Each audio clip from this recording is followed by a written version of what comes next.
Okay, I'm going to show you how to make your own copy of the Unit 3 reading check using two different ways.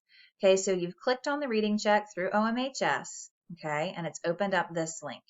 So if you want to stay working in Google, you're going to go to File, and you're going to select Make a Copy, and you're going to then make it, so I might say Jessica's copy of Unit 3 reading check. And then I make a copy. And now I am able to see, you can see here, I can type on it, I can edit it, I can do whatever I need to do. So on a tropical island, the students are stranded.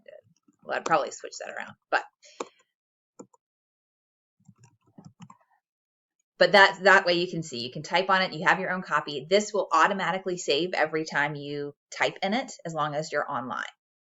The other option, if you prefer to work in Word, is to go to File, Download, and then click Download Microsoft Word.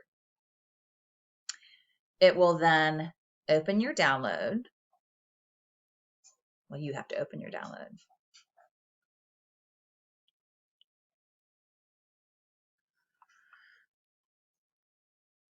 Sorry, it's taking a second.